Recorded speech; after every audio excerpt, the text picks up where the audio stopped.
అందరికీ నమస్కారములు. Welcome to JL music channel.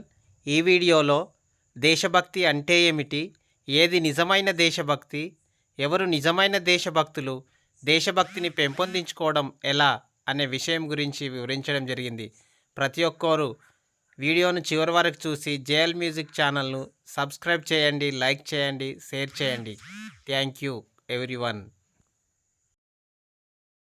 యువతలో దేశభక్తిని పెంపొందించడం ఎలా? దేశమును ప్రేమించుమన్నా, మంచి అన్నది పెంచుమన్నా, వట్టి మాటలు కట్టి పెట్టోయ్, గట్టి మేలు తల పెట్టబోయ్. దేశం అంటే మట్టి కాదోయ్, దేశం అంటే మనుషులోయ్. అంటే దేశం అనేటటువంటిది మనం పుట్టినటువంటి మాతృదేశం. మరి ఈ పుట్టినటువంటి మాతృదేశం పైన ప్రేమ, అభిమానం, సేవాభావం కలిగి ఉండడమే మనం దేశభక్తి అంటాం.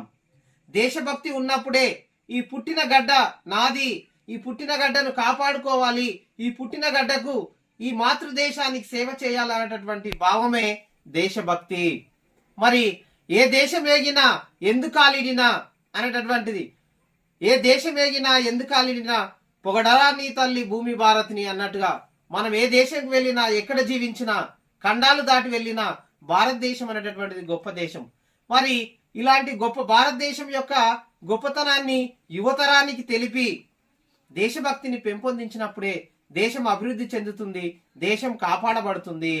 ఒక ట్రైనర్గా యువతరానికి దేశభక్తిని పెంపొందించేటటువంటి సెషన్స్ తీసుకొని వాళ్లకు నేర్పవలసినటువంటి అవసరం ఎంతో ఉంది. మరి దేశం పైన ప్రేమను కలిగి ఉండడం, దేశం పైన సేవాభావాన్ని కలిగి ఉండడమే దేశభక్తి. మరి దేశభక్తిని కలిగి ఉండాలి అంటే ప్రతి ఒక్క భారతీయుడు, యువకుడు క్రమశిక్షణ కలిగి ఉండి దేశానికి, ఈ దేశం నాకేం చేసింది, ఈ దేశం నాకేమిచ్చింది అనుకోకుండా ఈ దేశానికి నేనేం చేశాను, ఈ దేశానికి ఇంకా నేనేం చేయాలనేటటువంటి భావన ప్రతి ఒక్కరు కలిగి ఉండాలి. ఈ దేశంలో మనం ఇంత సుఖాలను అనుభవిస్తున్నాం, ఆనందంగా జీవిస్తున్నామంటే ఈ దేశం ఇచ్చినటువంటి సహజ వనరులను ఉపయోగించుకొని మనం జీవిస్తున్నాం. ఈ దేశం మనకి ఏమిచ్చిందంటే స్వచ్ఛమైన గాలినిచ్చింది, స్వచ్ఛమైన ప్రకృతినిచ్చింది, స్వచ్ఛమైనటువంటి నది వనరులను ఇచ్చింది, స్వచ్ఛమైన స్వారవంతమైనటువంటి నేలనిచ్చింది. మనం భూమాతగా కొలుస్తాం, నేలను భూమాతగా కొలుస్తాం, నీటిని గంగా దేవతగా కొలుస్తాం, అడవి తల్లిని ప్రకృతి దేవతగా కొలుస్తాం. ఇవన్నీ దేశం ఇచ్చినటువంటి మన గొప్ప వనరులు. వీటన్నిటిని కాపాడుకోవాల్సినటువంటి బాధ్యత మనందరి మీద ఉంది. వీటన్నిటిని కాపాడుకోవాలంటే మనము వేటిని కూడా కాలుష్యం కాకుండా చూసుకోవాలి. వీటన్నిటి కాపాడినామంటే మన దేశాన్ని మనం కాపాడుకున్నట్టే. అంటే మనకు ప్రతి ఒక్క భారతీయుడిగా భారతదేశం నాది, దీన్ని కాపాడాల్సినటువంటి బాధ్యత మనది అనేటటువంటిది ప్రతి ఒక్కరు కూడా గుర్తు ఎరిగి నడుచుకోవాలి. అప్పుడు మాత్రమే దేశభక్తి కలిగిన వాళ్ళం అవుతాం.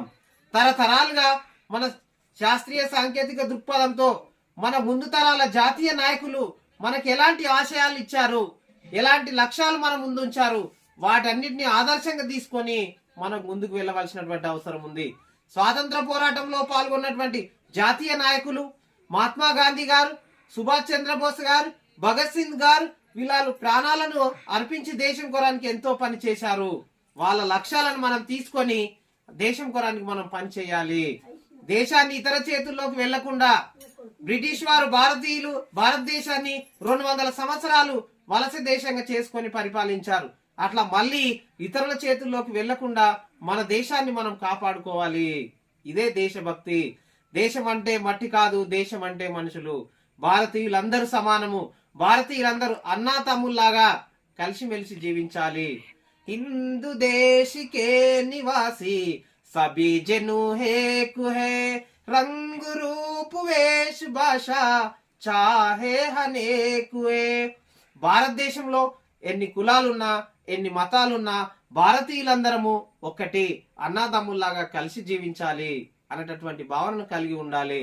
నదులన్నీ కలిసి సముద్రంలో కలుస్తున్నట్టుగా, పూల తోటలో ఉన్నటువంటి రంగురంగుల పూలు ఉన్నట్టుగా భారతదేశంలో ఇన్ని రకాల భాషలు, వేషాధారణ, కులాలు, మతాలు ఉన్నప్పటికీ మనమంతా భారతీయులం అనేటటువంటి భావన కలిగి ఉండాలి. దేశాన్ని రక్షించడానికి తన వంతుగా అవసరమైనప్పుడు దేశ రక్షణ కొరానికి సైన్యంలో చేరవలసినటువంటి అవసరం ఉంది యువతరము. అప్పుడు మాత్రమే ఇతర దేశాల నుంచి మన దేశాన్ని మన మాతృదేశాన్ని కాపాడుకోగలుగుతాం.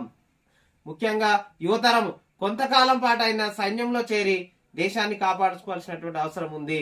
దేశంలో ప్రతి ఒక్కరికి అన్నం అందాలంటే రైతన్నను కాపాడుకోవాల్సినటువంటి అవసరం ఉంది.